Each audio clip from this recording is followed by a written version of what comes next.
Wow. It's very fun to scroll through these names, everyone. Thanks for being here. I see some of my favorite people that I've worked with in my 20 plus years of education. It kind of reminds me of how others have helped me become the passionate, brave, innovative leader that I am. And I'm sure you feel the same. We just can't do it without all of the people around us.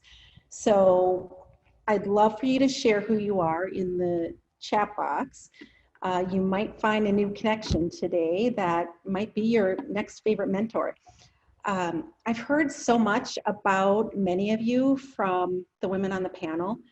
I know they feel the same about being on this educational leadership journey together with you. So thank you so much for taking time to be on yet another virtual call. We really want you to know that we see you, we hear the struggles that you're having, and we really value everything that you're doing right now, especially now for your students, your staff, and your families. So thank you.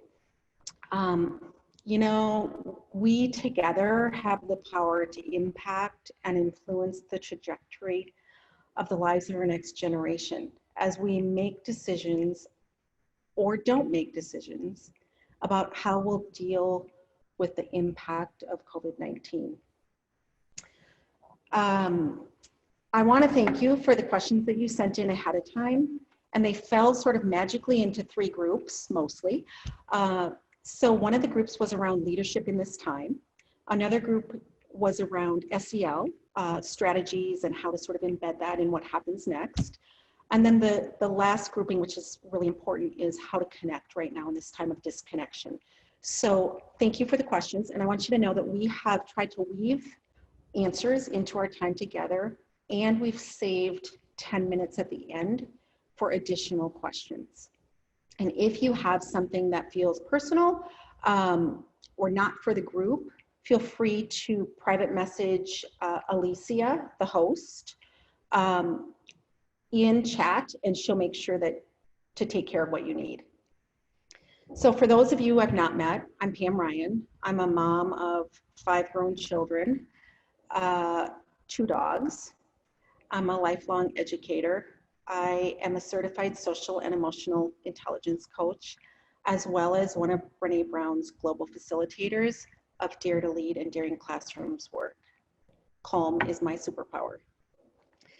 So I want to share with you how this amazing group of women came to be on the panel. COVID-19 put a halt to my work as I knew it. And I was no longer facilitating in schools. I was no longer going into businesses, and I knew that I needed to pivot. So having Brené Brown as my teacher and my mentor is like both the most amazing thing, and it's also terrifying. As it turns out, even during a pandemic, she kept nudging us to serve the work, to lean into courage and vulnerability. And when Brené nudges, you listen. So after I got over my fear, what I discovered that in serving the work, I found myself an administrator for this Facebook group of over 140,000 educators. Many of you are probably part of it. And I was reading their posts about overwhelm and sadness and not feeling balanced, afraid, worried for their students and their families, worried about their own relationships. Serving the work led me to facilitating virtual Zoom calls for educators around the nation that just really needed to connect. There are 20 strangers that come together in sessions weekly just to connect, pause, and have this sense of value. Serving the work also gave me this renewed sense of urgency, as well as a sense of responsibility to finish the Better Together program right now in service of students, teachers, and leaders. And along the way, I reached out to the amazing women on the next slide that I've worked with at some point in my career. I feel super lucky to be teaming with them again. I'd like to take a minute to let them introduce themselves.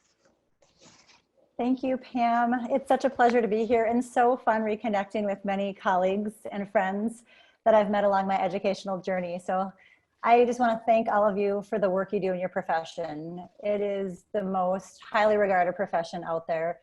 And as you are navigating these uncharted waters, I just really look to you as incredible, supportive leaders through this time. So my name is Allie Storty. I'm a lifelong educator. I've been a teacher. I've been an instructional coach, an elementary school principal for 5 years, a district administrator, and my passion for working with kids and educators continues to grow. It's interesting now being a mom and watching my own kids engage with their teachers every day in our living room, and the light bulb moments that they're having, the ways that teachers are reaching out and connecting. It just makes me appreciate and empathize with the work that they're doing. And so I was really drawn to this work to find a way that I could reconnect with all of you and support you in your journey. So Allie Storty, like I said, I'm a mother of two. I have a first grader and a kindergartner, Finnegan and Scarlett, and we have a puppy named Cooper, so she keeps us quite busy during the day. And I just am honored to be in this space. So thank you for coming today. Thank you for bringing your superhero capes. I would say my superpower is flexibility.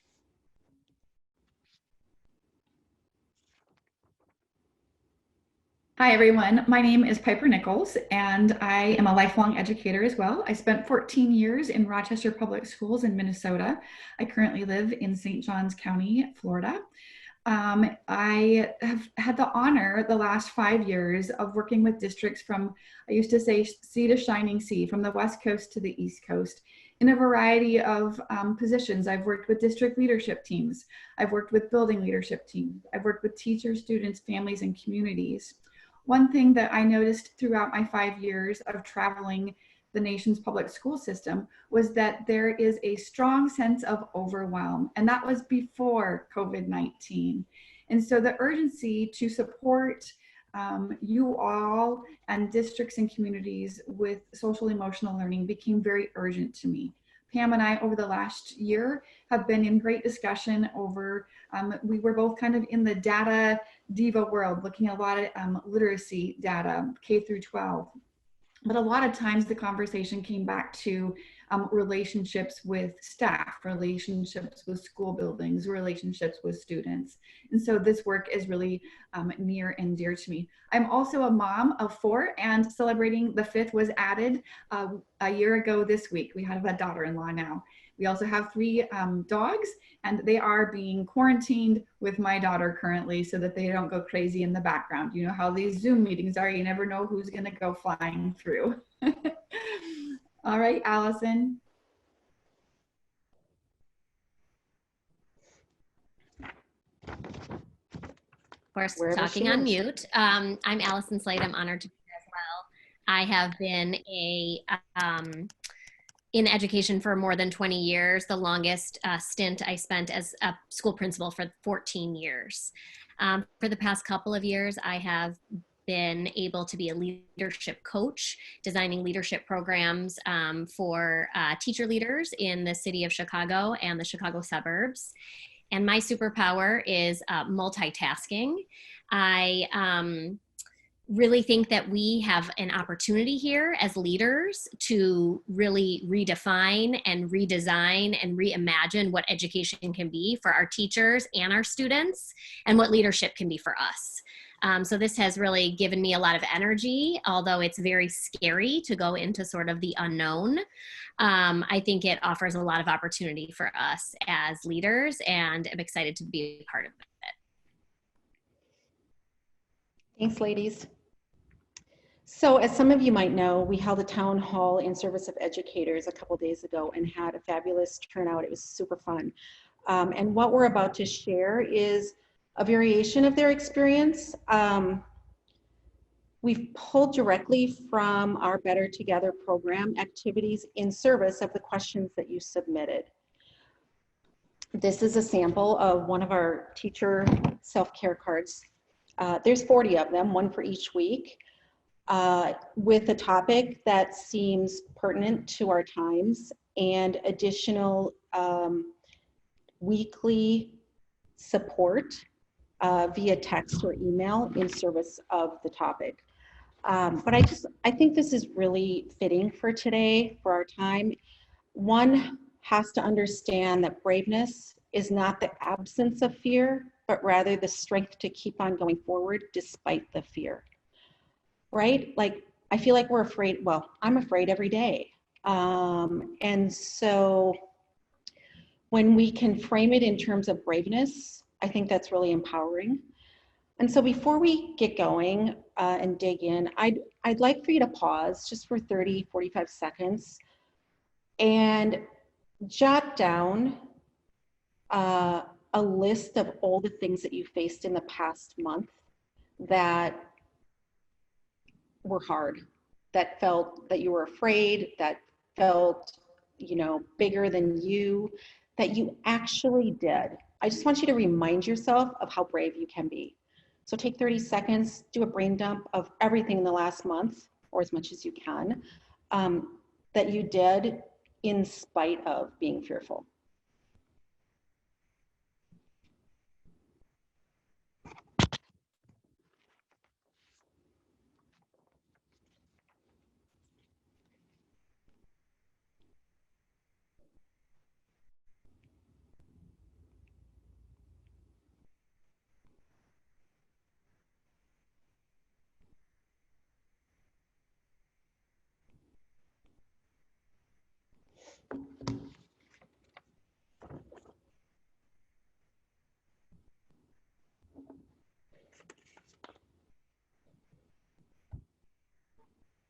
So finding balance while supporting your own social and emotional well-being as you support the well-being of your staff and students isn't second nature to us, especially given the natural focus of schools on academic outcomes. We know first that when our heads are full and our hearts are heavy of uncomfortable feelings and stress, learning is nearly impossible. A significant body of research confirms that a student's academic success is directly dependent on their social and emotional competence, as well as the ability to have authentic relationships. And while I'm not going to cite research right now, the message is actually really clear.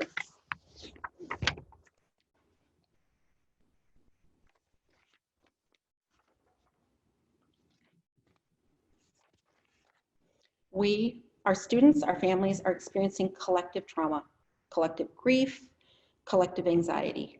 Our new normal has us feeling disconnected. Most of us have experienced firsthand or by watching loved ones what happens when our emotions are not attended to. We lose attention span. We don't feel creative. It's tough to make decisions. We're irritable. We lash out. Our motivation is low. We're stuck. And some of us have our physical health being diminished. Now more than ever, our teachers and students need us to provide the example and tools with which to talk about how we're feeling, what we're grieving. They're looking to us for how to handle this new normal. They're desperate for a space to process and connect with their heart when they can't connect with their hands. As leaders, we need to be brave enough to help each other, to ask each other how we really are doing, to be empathetic, and to sit in the uncomfortable. This makes me think of when you're on an airplane and you hit turbulence and you feel like you're gonna die in the moment. The first thing you do is look at the flight attendant. And if the flight attendant's cool, you know you're gonna be all right. And I feel like that is what's happening right now. People are watching us in how we're handling this, just like when the plane is turbulent. So we invite you to start today. And with that, I'm going to pass it on to Allie to talk about our need for connection. Thank you, Pam. And many of you as leaders and educators are wired for connection, and we get our energy from being around people. So this is really hard when we're not in the same space with each other. We're wired for connection, and yet we're more disconnected than ever. And as many of us know, that can lead to hopelessness and anxiety and fear and even grief. And it makes me think about my own kids and how they're grieving, how our teachers, our staff are grieving, and how many of you are probably grieving as well. And I want to give us permission to sit in that grief for a little bit, sit in that space, and think about it, talk about it with each other. Think about going forward and not going back to school. Sit in this loss at a rock bottom moment, live in that space, and then we can dream and we can vision and we can plan what our new normal will be. I was actually walking recently with one of my principal friends who's on this call, and we were talking about how this is such an opportunity to create a new normal for our students and for our staff and for our school community and our families. So think about reimagining, redesigning, and redefining that for all of them. It's hard to come out of grief, but one way to do that is to be heard. And we need that interaction with people who are just good for our souls. And I've really found that with this team of people and many of you who are on the call today. What matters to us is building a structure that says you belong here. That matters to us, that matters to your staff, that matters to your students and their families. And we need to continue to create opportunities for that. The Chinese symbol for crisis is also the same symbol for opportunity. So let's be fluid, let's be flexible and ready to move forward to whatever that looks like. So I'm going to walk you through an activity in a few minutes from one of our student toolbox cards, which we've created an array of valuable experiences that meet students where they're at from K-12 and really honor the space that they're in. It allows students to engage both virtually and physically at school in activities to help them find gratitude during this time, this pandemic and beyond. So Alicia, would you mind putting up the screen with the activity I worked on with a couple students? Thank you. So I did this activity with my own kids who are elementary students, and then one of my neighbors who's a senior in high school. And I just want you to look for some of the themes and think about what living that experience might have been like for them. And then we're gonna do this together as a group. So first I asked them to put their name or their picture in the center of the circle, and then they drew a circle around their name or their picture. On the outside of the circle, I asked them to write down and think about what do they miss most now during this quarantine. And as you can see, there's some common themes. School is present in all three of those: friends, activities, sports, prom, going to college, seeing friends. So lots of things that they're missing and that they're grieving. And then inside the circle, I had them think about what are they grateful for that they may not have experienced as a result of not being involved in this quarantine or this COVID-19 pandemic experience. Things that came up for them were staying home, staying up late, sleeping in, spending time with family. The senior in high school that I talked to, she said she got to know her sister in a way that she'd not known her sister before. They're both high school students. So a lot of gratitude surfaced as a result of this activity. So just a couple minutes, we're going to engage in this together. I do want to share a quick story about my son Finnegan and how this activity actually came to be. I was talking to Pam one day about he and I were going to go on a bike ride, and he was really excited to go on the bike ride. And as I was about to leave, he looked at me and said, with tears in his eyes, "I don't know that I want to go, Mom." And I said, "Why?" He's an athletic kid. He loves to be outside. He's really active. And I could just see him processing. He's like, "Well, are we going to be on a sidewalk? Who's going to be there? Are we going to come within 6 feet of other people? How do I know you're not going to stay within 6 feet of other people?" And I could just see his anxiety surface as we were having this conversation. And unfortunately, it ended up being where I went on my own and he wasn't able to go with me that day. So when I was talking to Pam about this, she, of course, is so amazing and brilliant and said, let's come up with an activity to help our kids process this experience and name their grief and name their sadness and also find gratitude. So we're going to do that together. And in just a minute, you'll see one of the slides that showcases our grief in a 6-foot bubble card. So I invite you now to join me. Grab a pen and paper. And in the middle of that paper, put your name or draw a quick picture of yourself. And put a circle around it.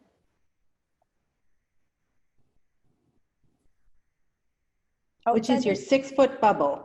Yes, yes it is. Outside the circle, draw or write things about people or places or experiencing that you're missing as a result of this pandemic.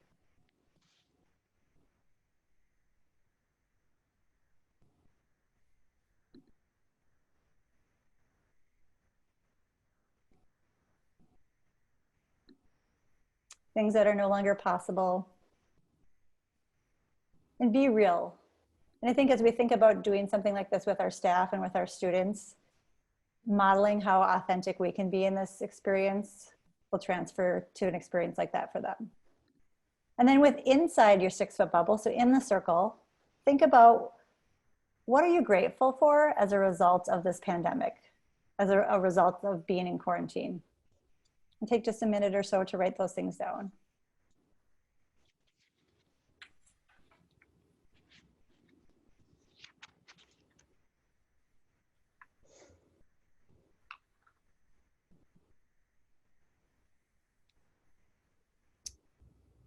And in true educator fashion, you're going to have an opportunity to share and reflect on this experience. So in a couple minutes, I'm going to invite you to join a breakout room, which Alicia will just put each of us in a breakout room with a small group. And in that breakout room, introduce yourselves, your name, your school district, and your superpower.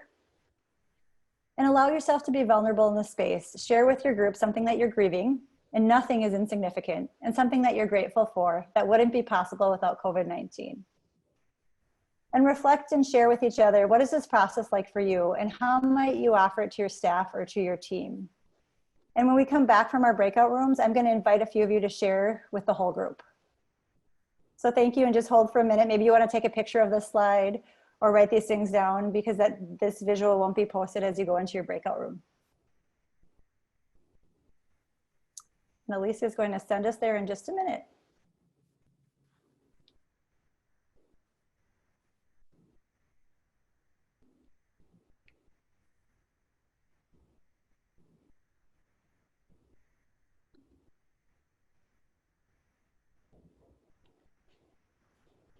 While we're waiting, I'm so excited to join a breakout room with all of you, just knowing that there's educators from all over the United States and the world on this call, and just to have that opportunity to share this space together.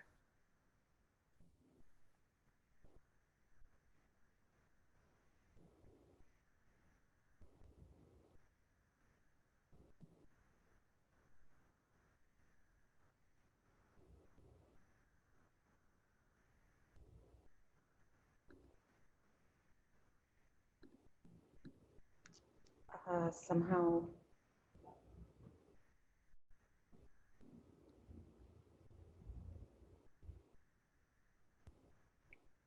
Technical difficulties.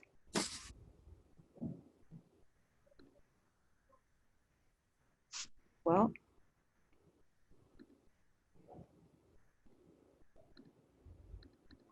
the issue was that Alicia got kicked out of Zoom, so it's very hard for her to put everybody in breakout rooms. Here we go.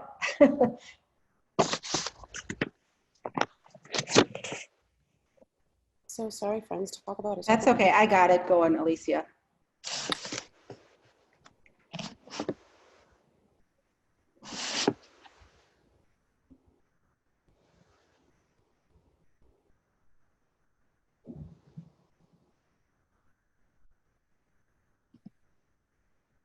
Did you send them to breakout rooms, Pam? Yes. Were they the ones that I had pulled up? It just made me the host, and I just put random 3 to 4 in a room. Okay, good job. I don't know what the hell happened. There's a few people not in. I don't know what to do though in that case. Why don't you make me the host again?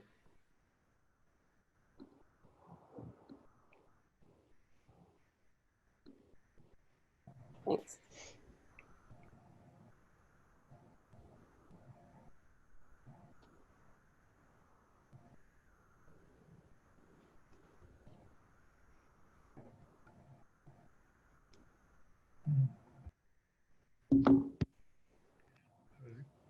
Going to say I just joined. It took me a half hour to get in. Oh, sorry. We're happy you're here.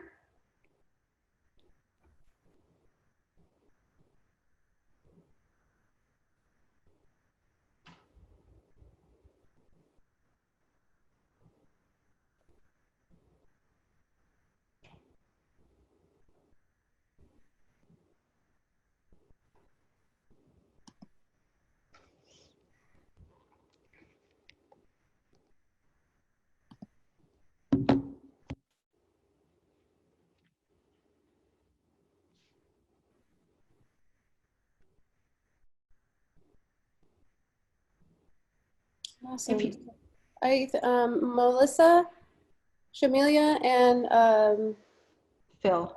Phil, if you wouldn't mind just accepting the request to join your breakout room, that would be awesome.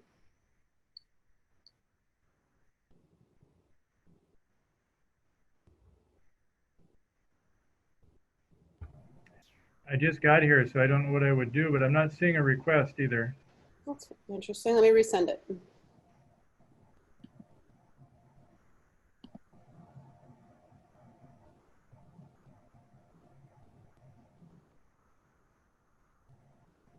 Did that pop anything up on your screen? No. I That's can join okay. You know what? Just open them up here, Alicia. We'll make our own little group. the How's next- that? I'll join the next one. Awesome. So, Phil, were you on yesterday too? I was. Yeah. I thought- So we're happy to have you a second time, or 2 days ago rather. Yeah. Who else is with us? Melissa, can you hear me? Maybe they hopped off, Alicia. No worries. Or maybe they're somewhere. I don't know. So Phil, were you on for we did the grief in the 6-foot bubble experience again, which you did the first time, I'm sure. But so they're debriefing, and I don't know if you want some time to be facilitated through it, or if you just want to chat, because you've been through this once before. Well, you can go through it again. I'd love to. So this is an activity from one of our cards, and the idea, it came from Allie's son, just so nervous to go out in public, and around this whole like 6 feet thing. Here's the question. And, oh yeah, and so inside the bubble, you put yourself, and in that bubble, or on the outside of the bubble, are all of the things that you're missing and grieving. Oh, As little or as big as possible. Yeah, I did get this one. I Okay. thought maybe it was one I missed. So No. I shared it with our teachers. I wrote a summary and shared some of these activities with our teachers, and I heard back from a couple. They just loved it. Really? Oh, that's Yeah. awesome to I think hear. they're really good activities. So it was very helpful to me to hear the presentation, and I took good notes, and I sent a good summary. And I think That's amazing. I did So- have one question. Is there a book you recommend on this whole topic of connectedness, emotional, social learning? Just well, for the my new, own. yeah, the newest Buzz one, and he's highly respected. It's called Permission to Feel, Okay. and it is by Mark Brackett. Okay. He also is on a podcast with Brene Brown, and her podcast is called Unlocking Us, and Okay. he speaks to social and emotional learning. He's from Yale University, and it's very education friendly. Okay. So maybe listen to the podcast and see if that sort of speaks to you, and then get the book. Okay. I was just curious, something Yeah. as a follow up to these.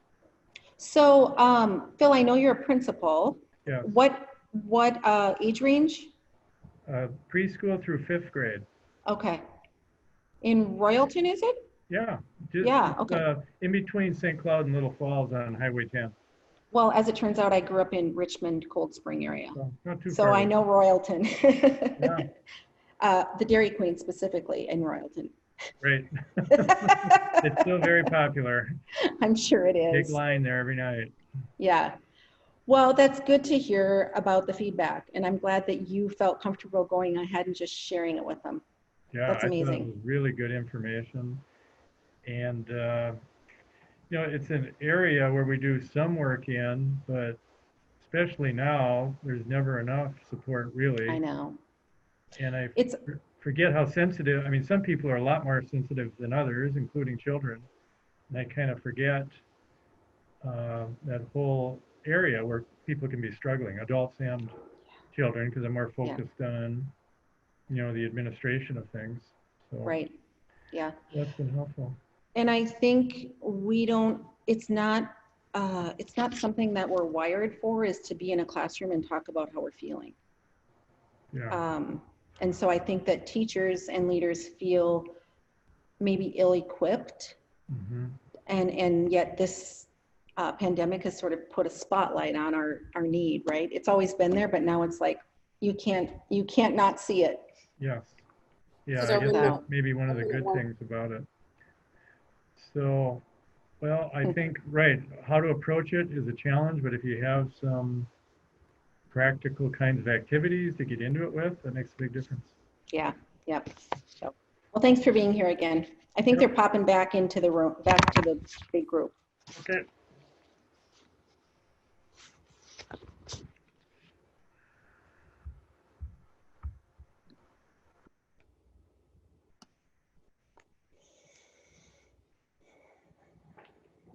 It's so funny. I have to smile at myself because even though I couldn't see your last name, I couldn't see your first name. So I defaulted to calling you Mr. Grabata. It was like, that was my natural reflex, was just to go like, yeah, back to school.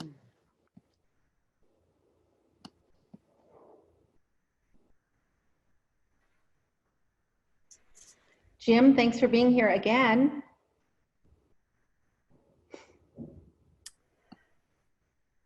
It looks like we're coming back. Are we all here? Looks like, yeah, it looks like we're here. Wow, I was with a highly empathetic and highly reflective group that I could have spent the rest of my afternoon with. So it's just such a joy to experience that together. So I'm just going to give us about maybe a minute or two to share out. Is anyone inclined to share with the group maybe what value you see in this process and how you might use it with your team or your staff going forward?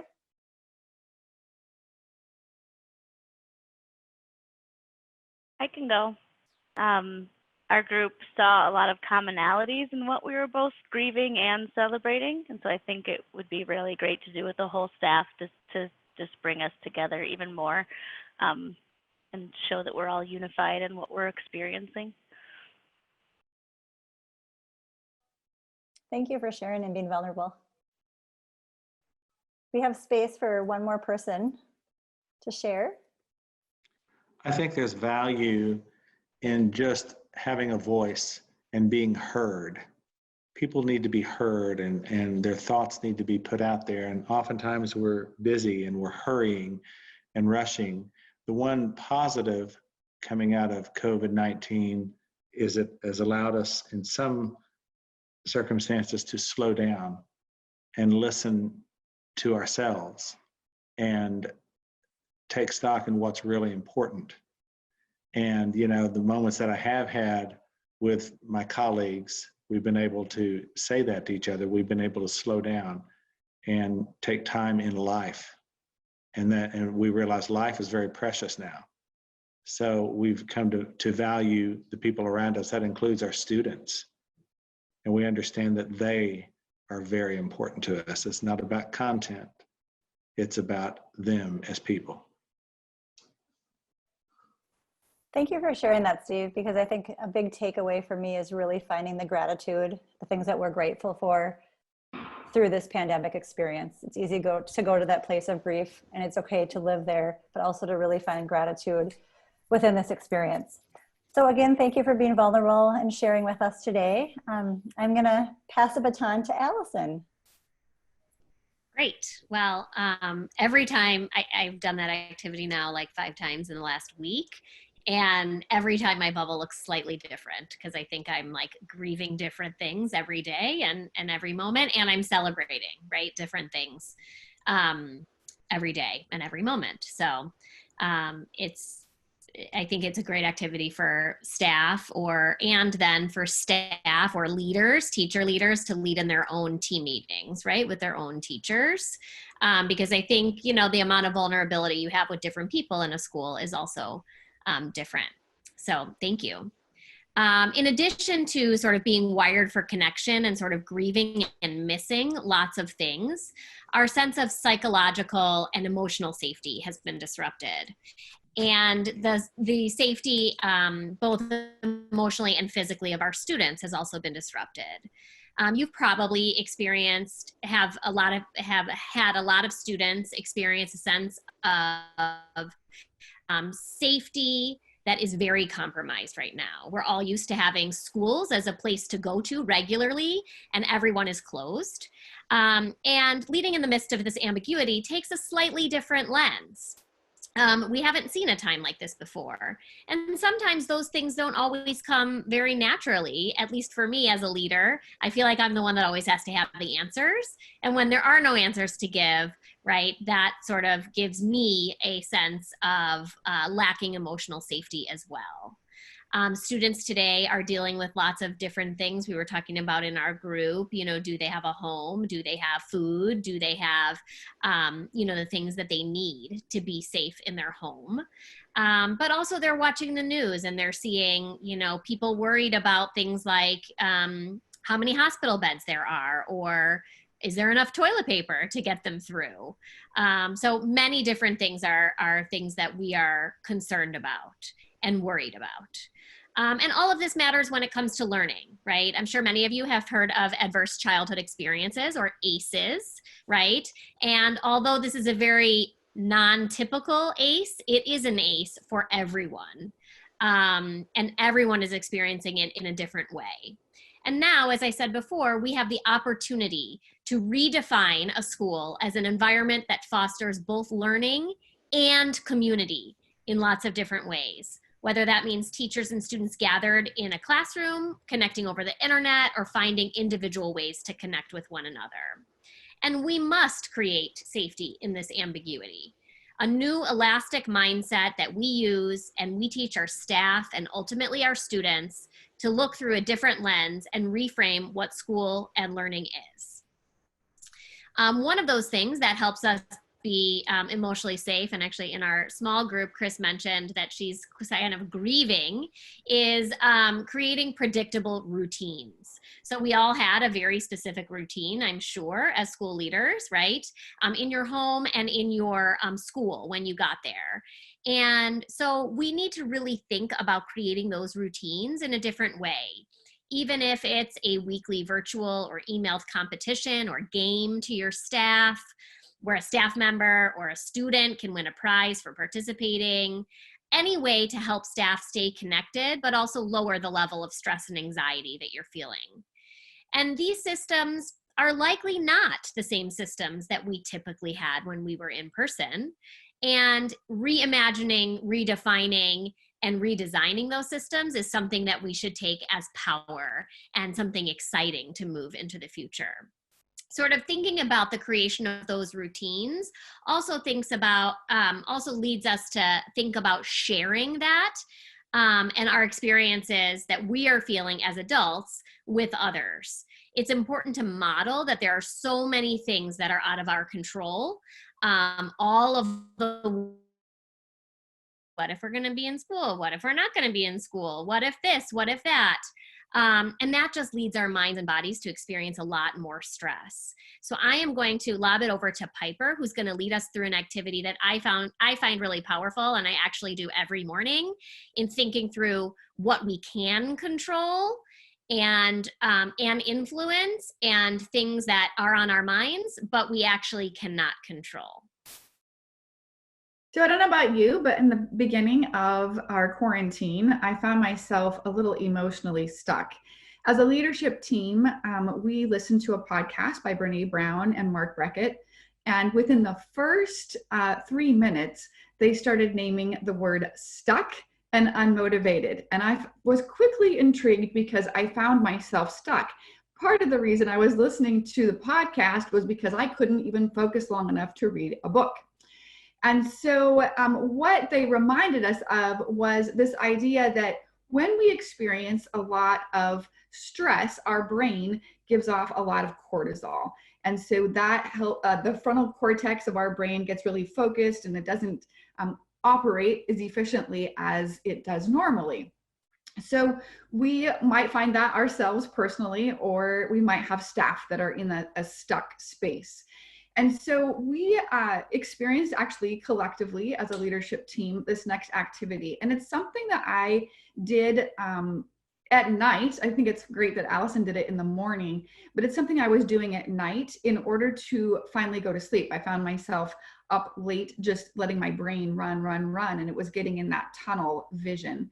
So Alicia, if you will share our next slide with a T-chart. the thing that I want us to think about is it's really important for us to lean in and practice observing and acknowledging emotions. And it allows us to get curious as we decide what supports look like for districts, for schools, for teachers, and families. As we have been curious ourselves, personally and as a team, we have some trends that we have noticed that when teachers are feeling stuck and are focusing on things out of their control, there tends to be more of a negative energy, or things that they say about students and families might not be what they normally say in a regular setting. So things that might be out of our control, what it might sound like or look like, comes from not knowing if school will start virtually or not. I know there's a lot of anxiety. I've talked to teachers and leaders. We don't know what we're doing. And that has created that cortisol to keep running its course. Kids not turning in assignments, logging in. I had a little sound bite from my niece, and it was of a teacher being pretty intense. And I don't think the teacher normally was that intense about her FIED assignments not being turned in. Families not being equipped to support learning. We can't control all of these things.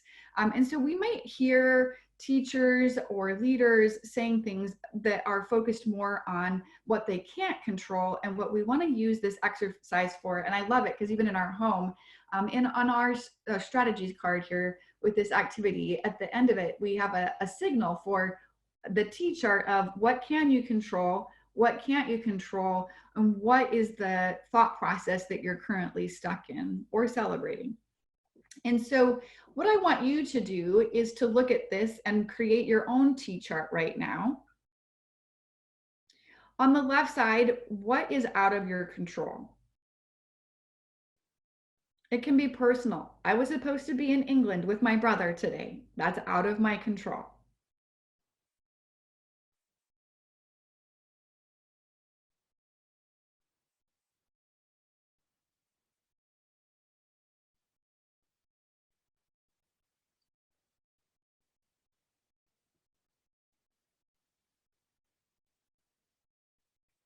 Now I want you to take a moment and focus on what's in control.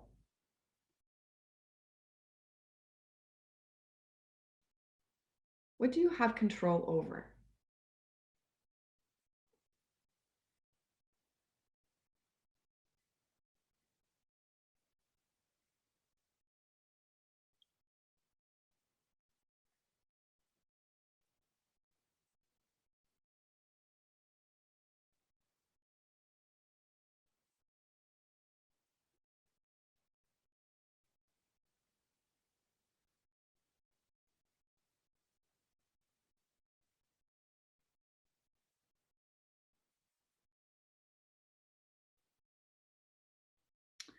All right, so I want to redirect you to the slide here on your screen. And I just want to point out that we have broken this out into a K2, 3, 5, 6, 8, and a high school format so that the language and the way that we would interact. You also see that you could do this even with your staff to help redirect things that we are in control of.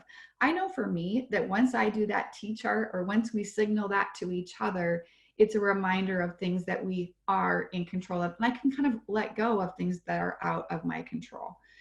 So what I want us to do is we're going to break up into groups again. And Alicia, if you'll give us our questions.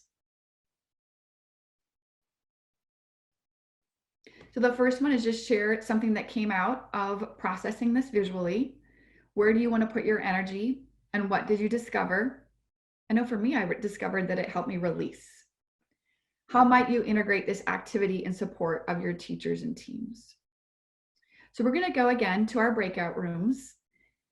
And I'm just going to ask you to be vulnerable and share what's in control and out of control.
Gandon, you should have received a prompt that will allow you to open a little pop-up window.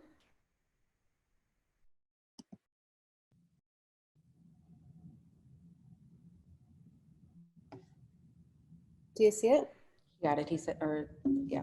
Okay, awesome. Melissa, can you Oh. hear me?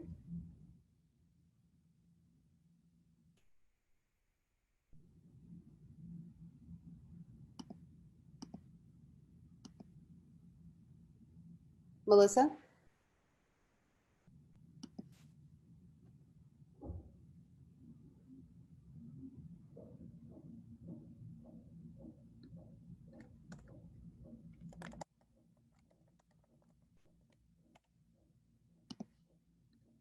All right, I stuck Melissa in a waiting room because she didn't join the last one. I can't, I'm trying to send Piper a private message and it says she's not in the meeting. Did she drop? No, she's in a breakout room. Oh, that's why it won't go through. Okay. Well, you should be able to private message her anyway. So. It says not in the meeting. There's someone in the waiting room named Katie Schaefer. Was she here before? I'm gonna let her know. Okay.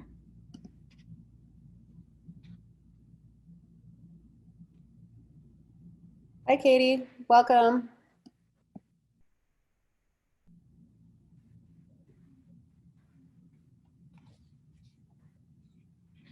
Sometimes it takes a minute to connect. Hi, Katie. Hi. Hi. Were you with us before and lost connection, or are you just hopping on now?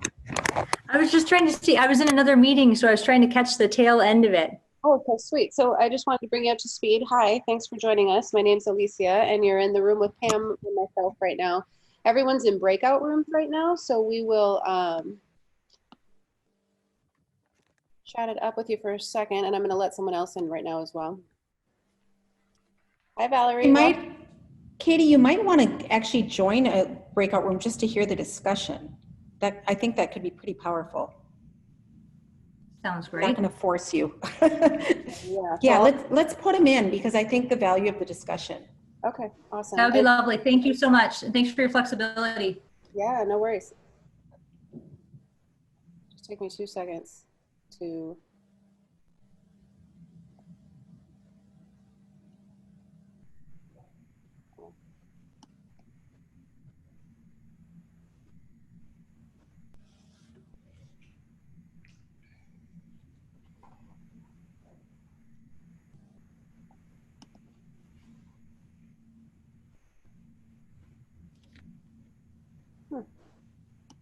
It's weird. I wonder why it won't let me. Oh, okay. Katie, there's actually a prompt that you have to click on. Okay.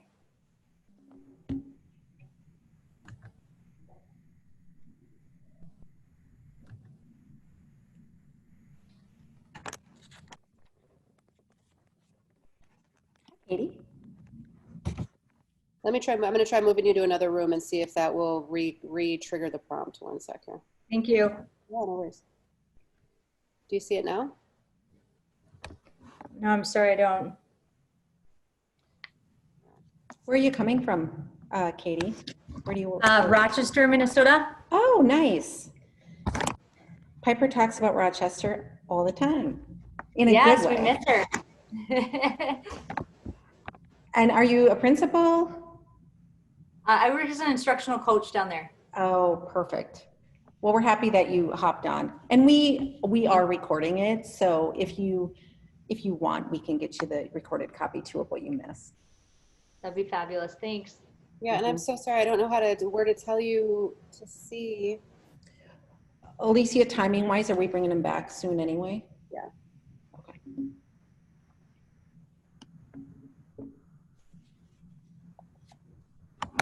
How'd you find out about this meeting in the first place? I found out through Piper. Oh,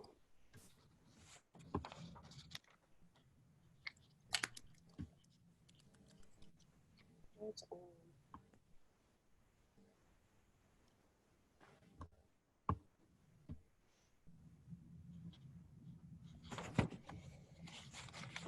Okay, everybody's coming back in a minute anyhow, so.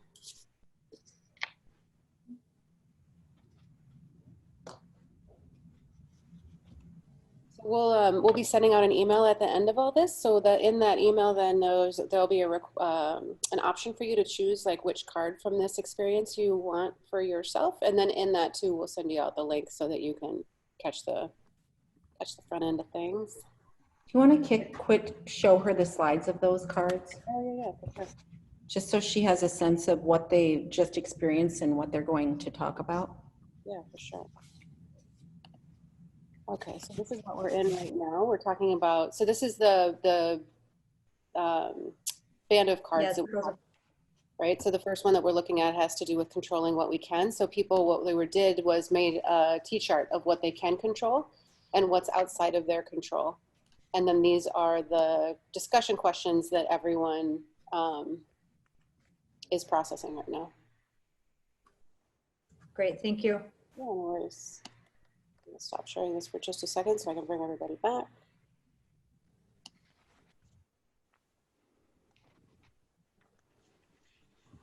And I'm going to put that back up. Everybody should be back within a minute. So We did something similar at our site with our students of like, you know, around the zones of control and circles of influence, whatever you want to call it. I found a PowerPoint that someone had created that was really nice. Like, even if you can't control this, you can control this. And it was simple, but it seemed well done. Yeah, awesome. and I bet they really liked it too, didn't they? Just yeah, I think it space helps to our talk. kids a lot. Yep. What's their age range that you, and I'm sorry if you said so already.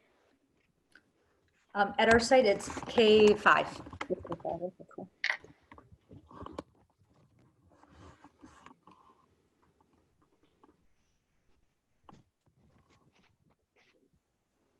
I always feel like it's a good sign when you close out breakout rooms and people don't come back right away, because I feel like they're in the middle of a good discussion and they're like, but wait, I just want to say one more thing.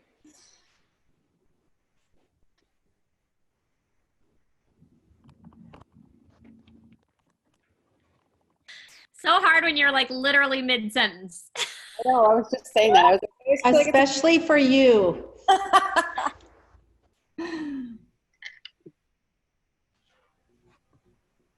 There's never enough time. never ever. That's good. So Do you want the card back up? Yeah. I'm just going to ask if one or two people want to share out maybe strategies or ways that they think that this could be helpful in your, with a PLC or with a staff meeting in your district.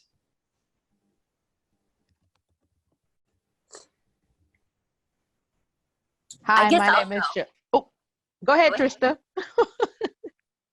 Well, I was just pondering, because I've had I'm pondering business world, staff development world, and my own children's world of distant learning. And what I'm really feeling is that it goes back to whoever reflected to say we need the time. I think it brings us to the first priority needs to be to listen and let kids share what their needs and their grieving, just like we did today, before we get to the tasks that we have for reading standards, all of these other things. And I think even in the teacher world, staff developing them to that level first. Let's care about our kids and their emotional needs so we can move forward. So everyone can be creative and not be stuck like I have felt the last few days.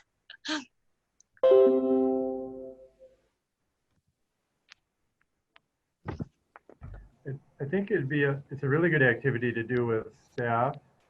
And I think there'd be a lot of participation and probably a lot of commonalities. And then when it was all done, there probably would be like a sense of group relief. You could move forward feeling you had some commonality together and how you were seeing and thinking about things. And I could see it bringing people closer as a group. I could see teams using these as they come to each meeting, just to as a grounding, because I feel like right now what they are worried about that they can't control changes every day.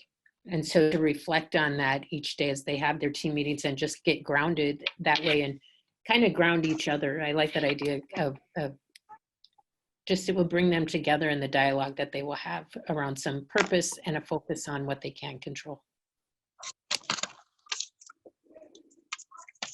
Is there time for one more? Yeah, okay. So I'm a retired special ed professor, and I do consulting now with schools for inclusion, which is like, what does that mean? What does that even mean right now? And what's it going to mean in the new design? And so I'm pulling together people across the country to help create, design what that's going to look like, and how do we make it doable for teachers, appropriate for kids, and work with families and all that. And as I was doing this activity, I thought this would be a great start, because if they're stuck on what they can't control, they can't start designing. And that's probably true for everybody. If you're stuck, you can't design and create. And if you can't see where you're stuck. So I love this activity. Thank you for that gift.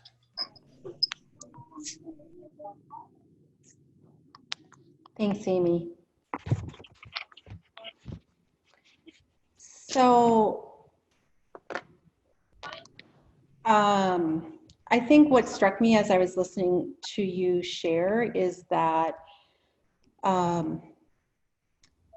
what we were showing you were activities that were designed for kindergarten through seniors in high school. And what you confirmed is that this experience is really good for anybody, because we're doing this human connection work, right? We're providing a space to everyone can enter at where they're at.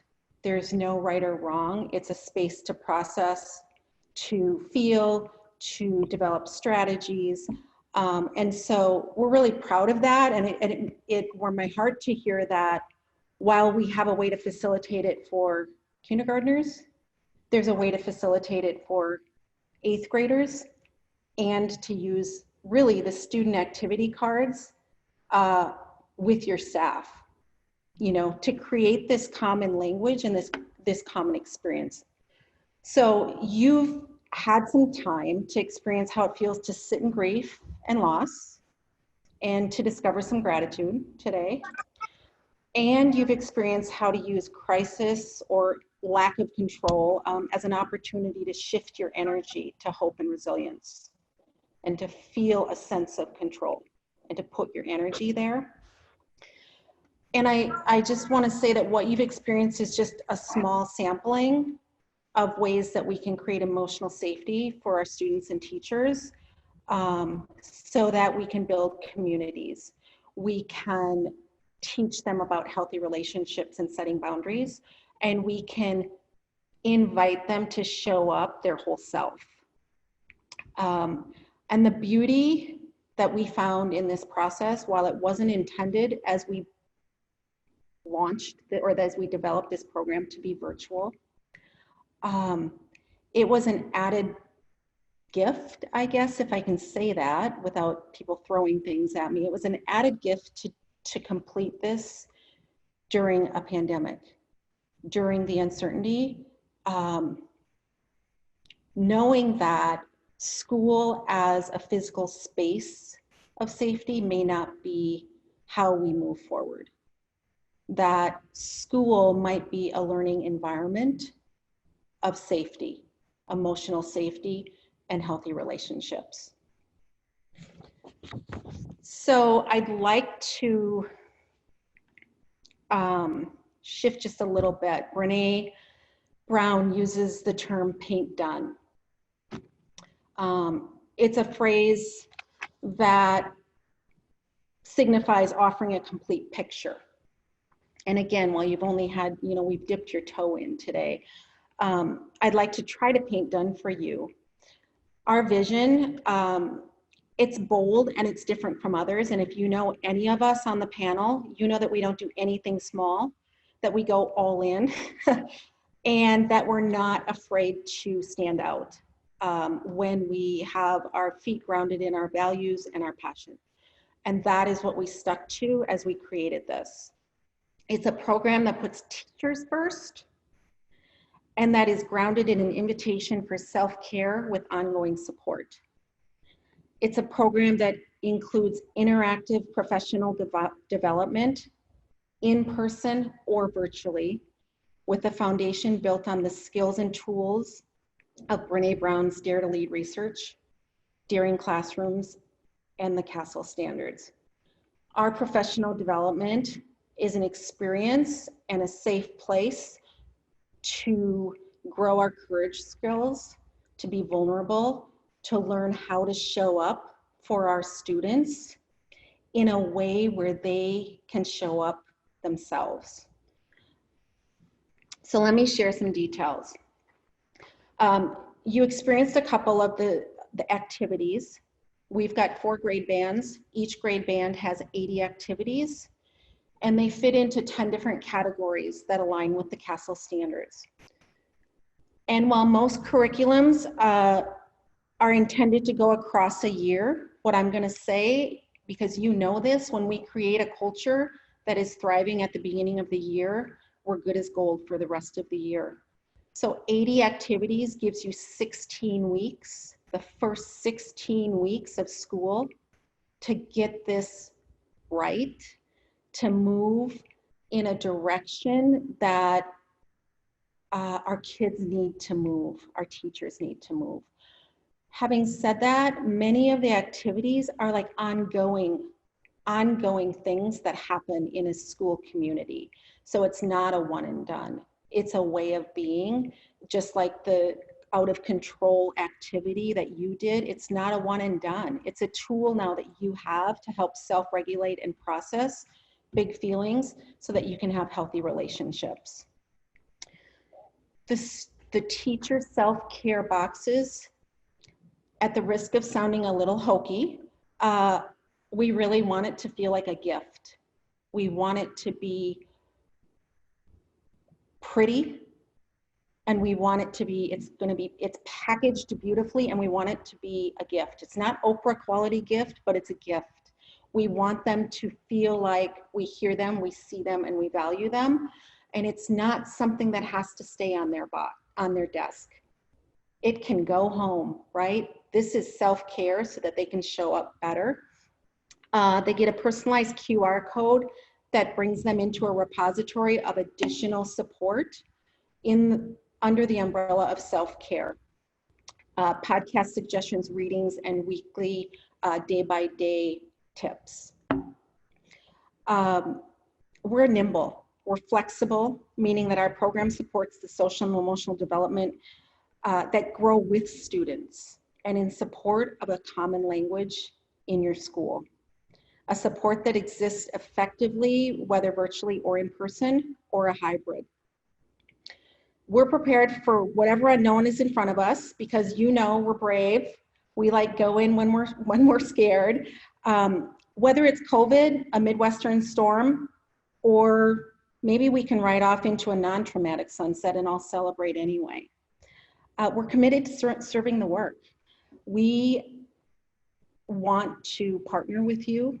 We want to create a personalized implementation that will transform your school based on where you're at right now and what you envision the new way forward being. So before we get to more of your questions, I'm going to quickly pass it to Allie to talk just give it a little bit more context to the program. Thank you, Pam. That was beautifully said. And as you were talking, I keep thinking about the conversation you and I had about Finnegan and his fear going on that bike ride that day and how responsive you were. And we were collaborating in creating something for him to be able to have that grief and gratitude. And that really speaks to the flexibility and the meeting students where they're at, meeting staff and adults where they're at. So in service of ensuring that we're teaching the whole child and addressing the needs of the whole teachers as well, after this pandemic, we'd like to show you how our activities are aligned to the CASEL standards. So Alicia is going to pop up a screen that shows what the CASEL standards are. And I'm sure most of you are familiar with CASEL, but in case you aren't, CASEL is a collaborative for academic, social, and emotional learning. It's a trusted source informing high quality, evidence-based, and social emotional learning. CASEL supports educators and policy leaders and enhances the experience and outcomes for all pre-K through 12 students. So if you look at this document, you'll be able to see how the Better Together solutions for students and the teacher self-care box is comprehensive social emotional tool aligned with the standards. So the 5 competencies of the CASEL standards: social awareness, self-management, relationship skills, self-awareness, and responsible decision making are the 5 competencies. And our 80 activities or experiences for kids and for adults are aligned and embedded, and those CASEL standards are embedded in each and every one of those. And you can see the categories below: kindness, empathy, mindfulness, emotional regulation, and so on. I'll let you read those. So then as we think about how this alignment works and how our students and our staff are really getting what they need, it's comprehensive and affordable. And I've had such a great opportunity working with districts in how they creatively look at funding to support their teachers and support their students, from conversations about looking at the CARES dollars, the stimulus money. I know that districts across the nation have received that, to using Title I funds or looking at district operational plans and strategic plans and aligning this to that work. We've had conversations about utilizing the general fund, even the professional development Title II. So there's lots of ways that we could partner with you and helping support your school or your district working with us. So if this is resonating with you, we can find a way to work together. So Alicia will share how to receive one of the cards that we use today and how to connect with us going forward. And thanks, Allie. So on this screen, there we have listed obviously a number of ways to connect with us. We have our website listed, and we welcome you to follow us on Twitter. We have a Facebook group that's just getting started that we encourage you to hop into, as we'll be providing additional resources and things there as well. One of the things that we encourage you to look out for, though, is that we'll be emailing you, I would imagine by the beginning of next week. And in that email, then you'll have more options on how to connect, but we'll also be offering you the ability to choose which of these cards that resonated with you, and we will get you your own copy of your very own card so that you can carry this work forth with your groups and your teams. And then the final thing to pay attention to on this slide is that we really encourage you, like if any of this is really resonating with you, and like Allie was saying, if you have questions, you know, about how this could effectively get started in your school and or what this might look like funding wise, please hop on that Calendly link. It's just simple, calendly.com/bettertogether3. And then you can just grab an appointment with us and we would be happy to discuss other options about what this might look like, both in your school and how and where we could wrap this in funding wise. And with that, I will send it back to Pam. Oh, and feel free to take a screenshot of this too, if that makes it easier for you.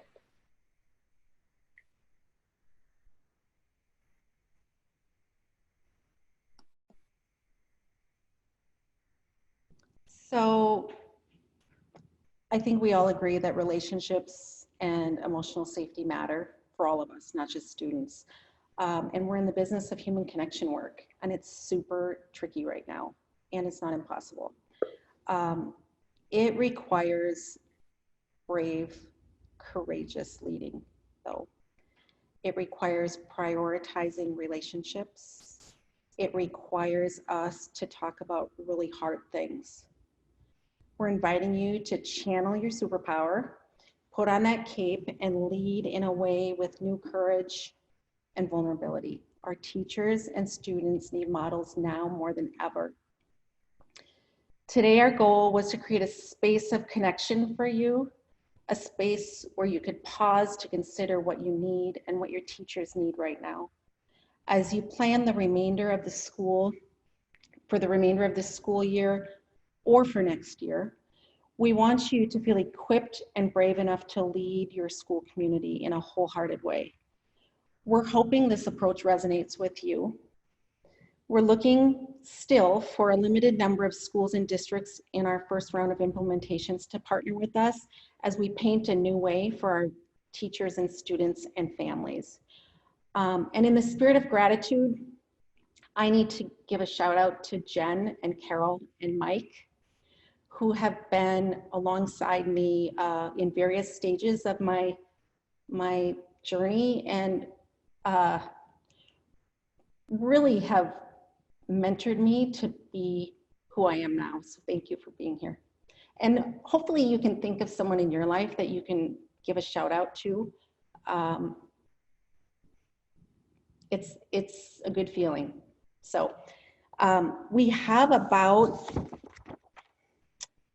what, 15 minutes to open up for additional questions, just a conversation in the group. If anyone, it's a lot to process, and maybe you're tapped out, but we'd sure welcome a discussion. We've got a lot of amazing brains together. So let's use each other.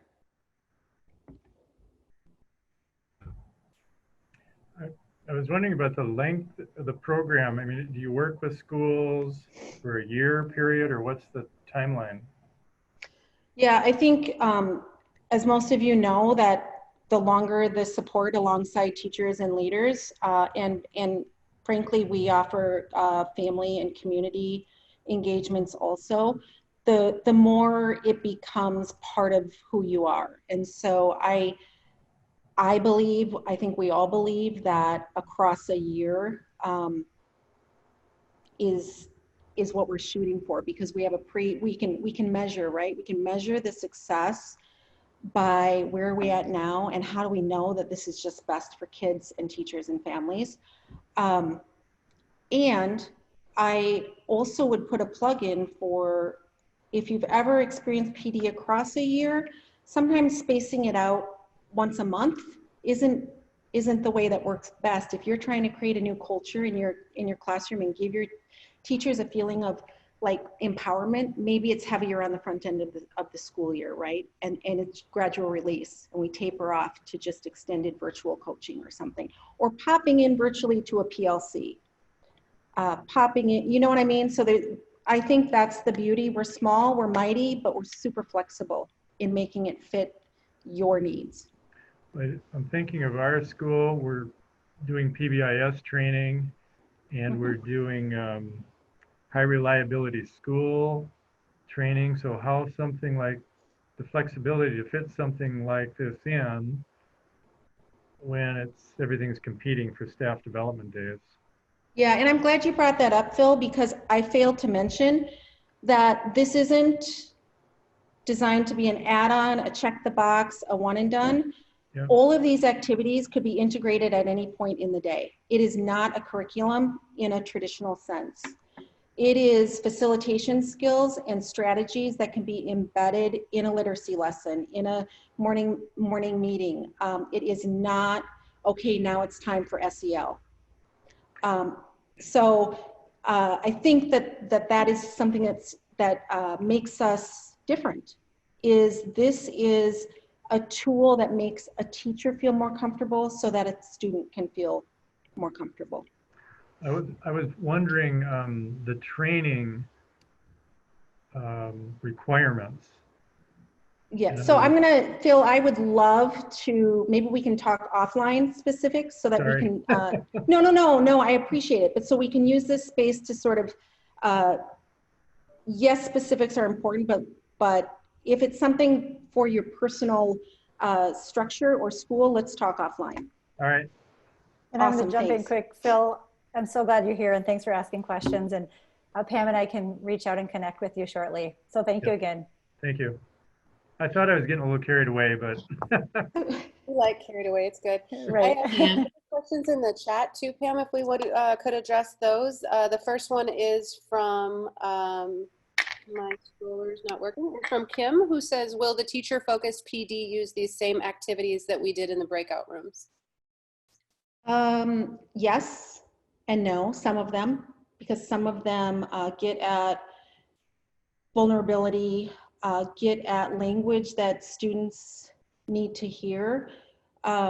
So yes, we'll use some of them as a personal experience like you did, and then shift to, so now what in your classroom does this mean? But really the introduction, the foundational training has really more to do with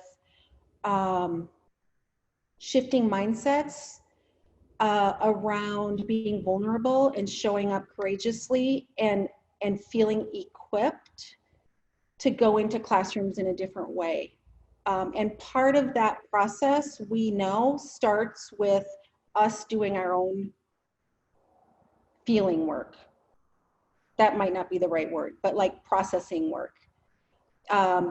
We need to know as educators what situations make us feel like we need to armor up and you know, be sort of unapproachable, and what the impact is for our colleagues, for our families, and for our students when we do that. Because if we don't have a self-awareness of our own emotions and experiences, it's really hard to facilitate this kind of work in a classroom where students don't feel that you're showing up real. I mean, they smell BS, right? They know.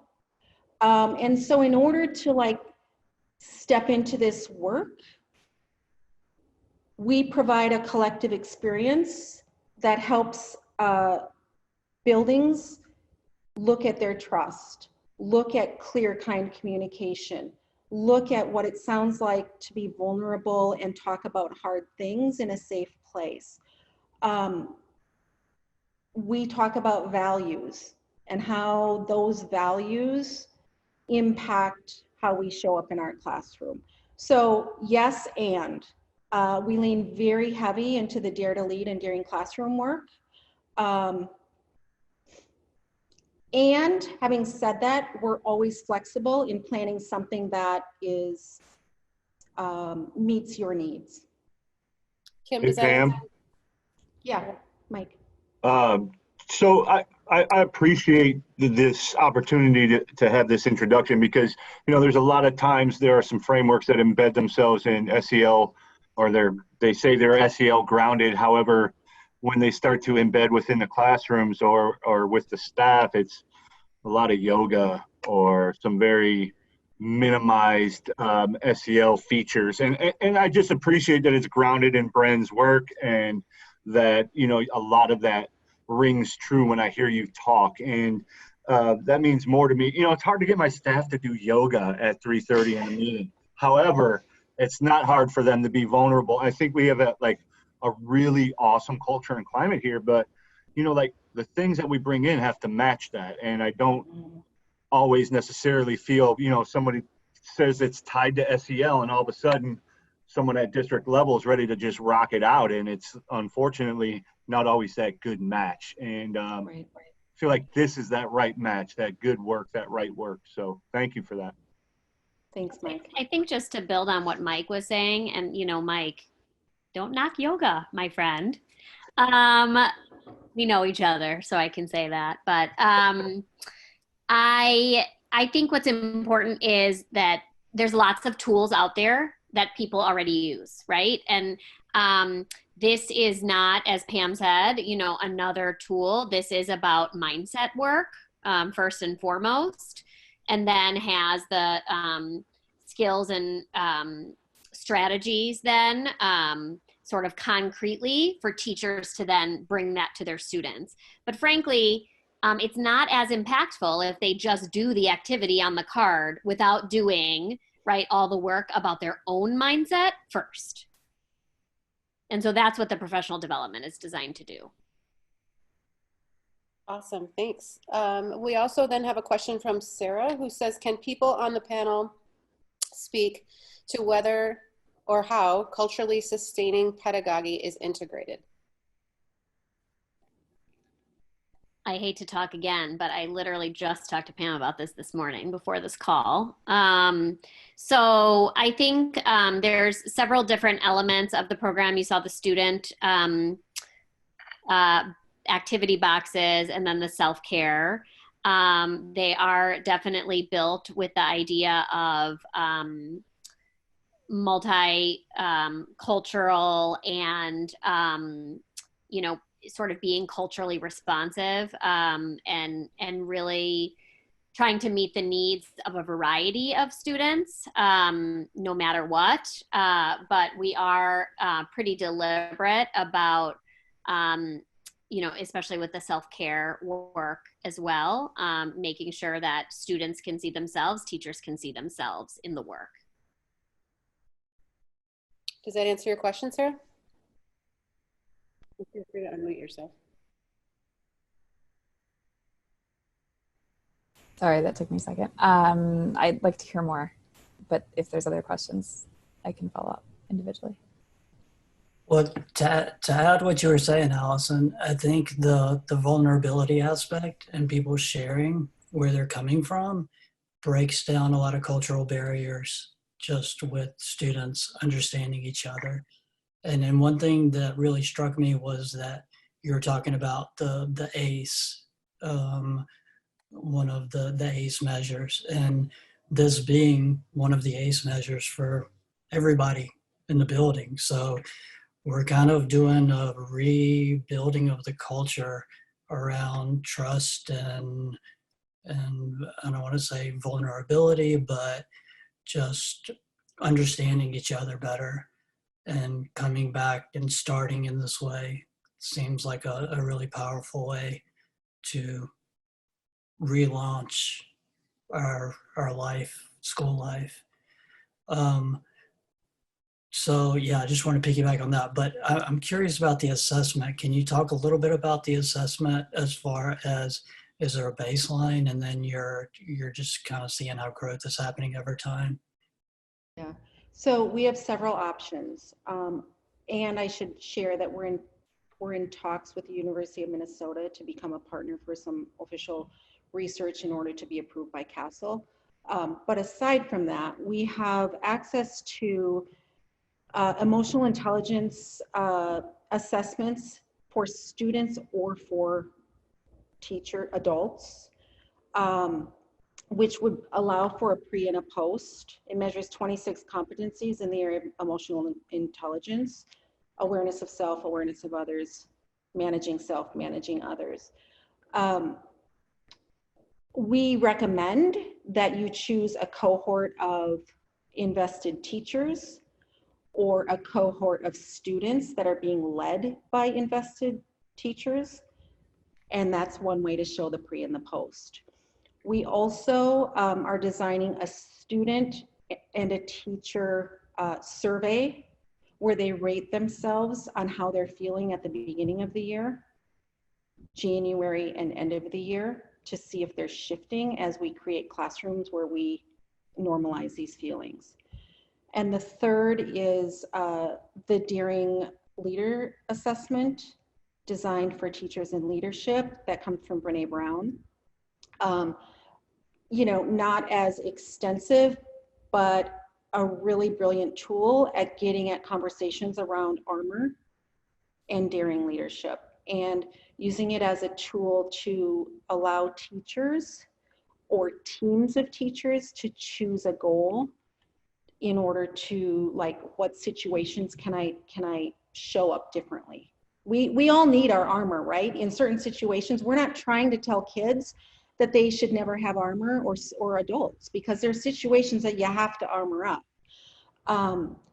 But I want to speak to what you said about breaking down walls. I think the opportunity we have here is we have collectively lived through a traumatic experience and are still in it, right?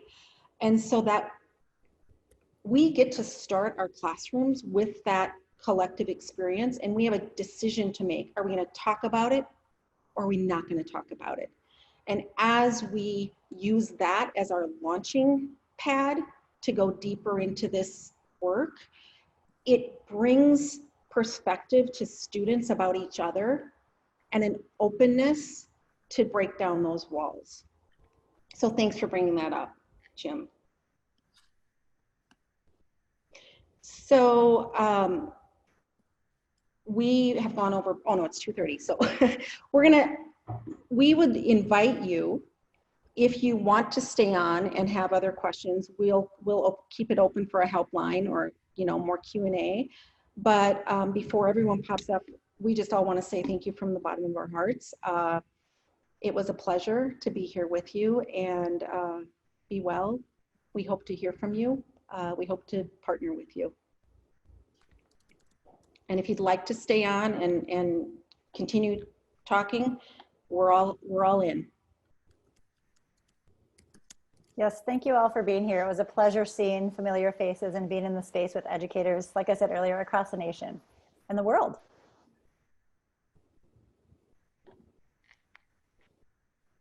Any other questions?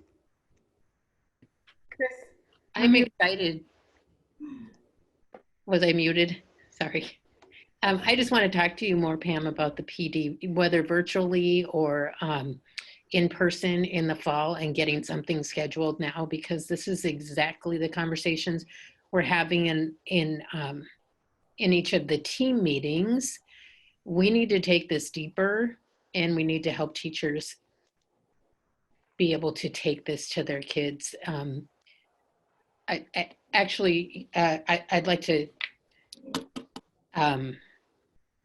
while I'm going through all of this with you, I'm like, okay, I'm going to text my superintendent, see if I can do it with the cabinet, because they're worried about, there's so much going on. We for sure can find a time. So she did put the Calendly link in the chat. Yep, I opened it up already. Should I just you can just grab a spot? Yep. Chris, I thought we had a time maybe scheduled for tomorrow already. We do. Oh, maybe we do. Okay, we do. Good. So we can continue that then, and then tell me absolutely. Yep. Other questions? There's a few people still on, so that's good news. Mr. Gerbata does. Hop on in. Unmute. Yeah, I'm actually saying goodbye. Thank you for everything. Take care. Yeah, I've got a call, so I'm going to say goodbye. Thanks, guys. This looks really great. Thanks, Awesome. Jim. Thank you. Well, Thanks. Can I just make a comment, Pam? Having been at both on last Tuesday and today, the visuals were really, I don't know what it was, but the way you set up, Piper and Allie, the way you set up your activity, it just felt different. I don't know if it was the visuals or what, but it felt different to me. And maybe it was because I had done it once, but we're glad you noticed. Yeah, say it again. It was different. We appreciate that. Thank you. It shows our constant responsiveness. Chris, you're probably aware that there was other Wiper folks on here. So I don't know, when you have a conversation tomorrow, if that's more of a building conversation with Pam and Piper, or if it's a larger district conversation as well. I saw one, maybe two on there. I don't know who else was there. And my conversation was, I had a really good conversation with our superintendent yesterday about what is actually necessary right now and what is not, because this is insane. And I prefaced it with, can I share a perspective with you? Just call me if you want to hear. I have a perspective to share with you. And it was just, we're getting close to the end of the year, and it's like, here's this, here's that, here's this, here's that to get done. And it's not coming from him, it's coming from all over. And this was at 8 o'clock after a 12-hour day. And I went to check my email, and there were 100 emails.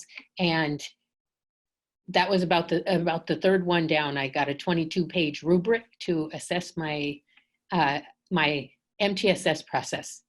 And I think I hit a wall. So that perspective, my perspective with him was just sharing that what is really important right now. And there's a whole bunch of things that aren't. And we're granting our students grace. We're granting our families grace. We're granting our teachers grace as the end of the year nears. But I don't think they're granting themselves grace or us, so we are all learning.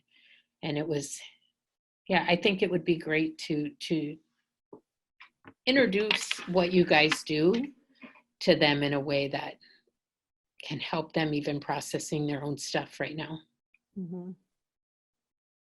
Because everybody is trying their best. And where I think it's coming from too is this is my job and I have to do my job, and not looking at the big picture of everybody's doing their job and we're not in a normal year. Anyway, you guys did really good today. I love it. Thank you. I'm sorry Thanks that for I'm being with moving. us again. Yeah. Yes. So I will talk with Piper and Pam tomorrow. Awesome.